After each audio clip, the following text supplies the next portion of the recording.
Why are you here? When asked this question, most people respond with a blank stare.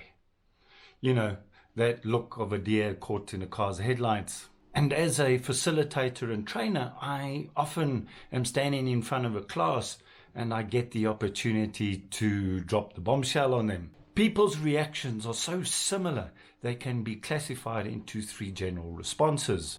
I don't know. I was told to be here. I'm here to learn. One day I was surprised.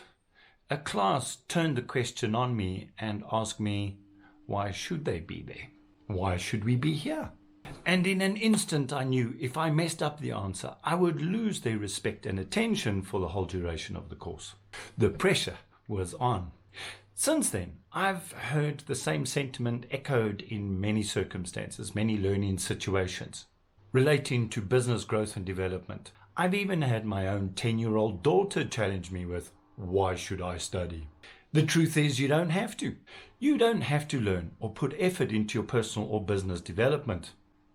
But then you must be willing to sacrifice the expectations you have for success and achievement. These are two sides of the same coin. You can't have one without the other. From the time that the group has challenged me, I often use the same answer, the same tactic with people that I did with that class. And I would like to share that answer, that response I had with you now. I started by asking the group to share with me what they thought about the class that they were in, the course that they were on. I asked them, why were they in class that morning? Their unanimous response was that the company told them to attend the course. They were there because they had to be. Some of them went on to tell me how that they felt trapped in their business, that there was no growth or opportunity for development within the company. Having no prospects, one man likened his career path to traveling along a road and coming to a wall. This wall wasn't just an obstacle in his path. This was literally the end of the road. I know you're thinking that they could have gone around the wall or under it or bypassed it in some way. And when I shared that idea with them, they erupted into noisy objection. No, we couldn't. We can't. Standing at the whiteboard, I picked up a marker and drew a horizontal line, followed by a vertical line to represent the road and the wall that they had all come to face.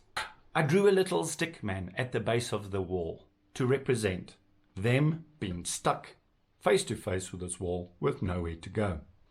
I then asked them, what if this wasn't a wall? What if this was the face, the wall, the upside of a large step? I then drew a horizontal line from the top of the so-called wall to the end of the board. What if you have come to the end of the road for your qualifications, for your abilities, for your mindset, and the wall is a step up?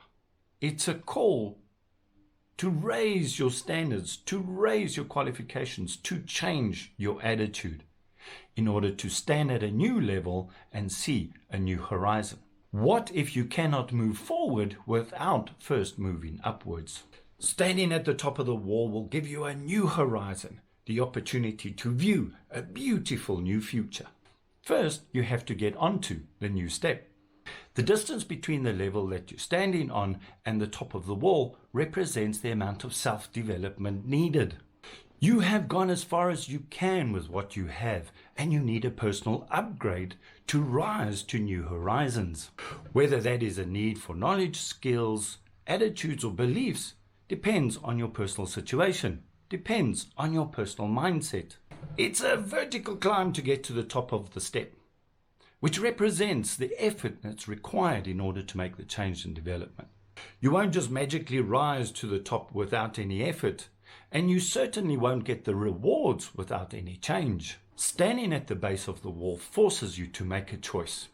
Are you going to remain at the base, or are you going to put in the effort to reach new horizons? Choosing to remain at the base of the wall is choosing to remain stagnant, choosing to remain still where you are forevermore.